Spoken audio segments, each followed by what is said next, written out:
دعائے عطار. شعبان کے روزے.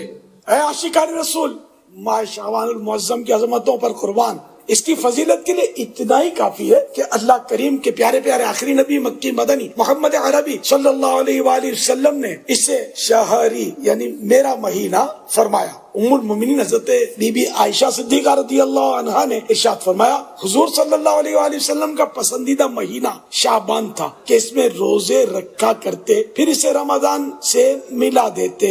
حضرت شاہ فضل رسول بدایونی رحمۃ اللہ علیہ فرماتے، جو شعبان کے روزے اس لیے رکھے کہ حضور صلی اللہ علیہ وآلہ وسلم کو پسند ہے، اس سے حضور پاک صلی اللہ علیہ وآلہ وسلم کی شفاعت نصیب ہوگی. مجلس اصلاح اعمال کے میرے پیارے پیارے ذمہ داران مدنی بیٹوں کی خدمتوں میں السلام علیکم ورحمۃ اللہ وبرکاتہ. اللہ کریم آپ کو شاد و آباد، پھلتا پھولتا مدینے کے سدا بار پھولوں کے صدقے مسکراتا رکھے. پاک پروردگار آپ کی کوششیں قبول فرمائے. اللہ پاک آپ کو اخلاص و استقامت کے ساتھ خوب نیکی کی دعوت کی دمیں مچانے کی سعادت عنایت کرے. ماشاء اللہ الکریم 23 رجب المرجب 1442 ہجری تک کی کارکردگی کے مطابق آپ حضرات 32,000 سے زائد سحری اجتماعات کا سلسلہ کر چکے. تقبل اللہ پاک قبول فرمائے. آپ سگے مدینہ کی ہاتھ جوڑ کر تڑپتی التجا ہے کہ آقا کا مہینہ شعبان یہ بھی روزے رکھنے کا مہینہ ہے. بڑی برکت ہے اس میں، روزے کے بڑے فضائل ہیں. کیا ہی اچھا ہو کہ میرے مدنی بیٹے مل جل کر 30,000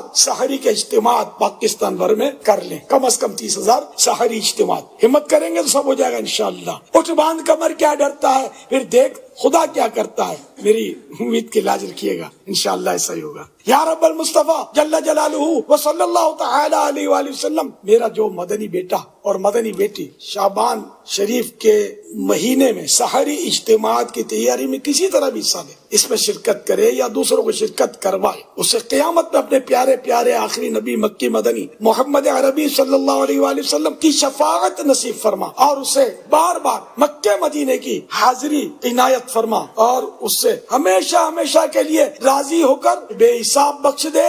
اور ان کے صدقے یہ دعائیں میرے حق میں بھی قبول فرما. آمین. صلو علی النبی صلی اللہ علیہ محمد.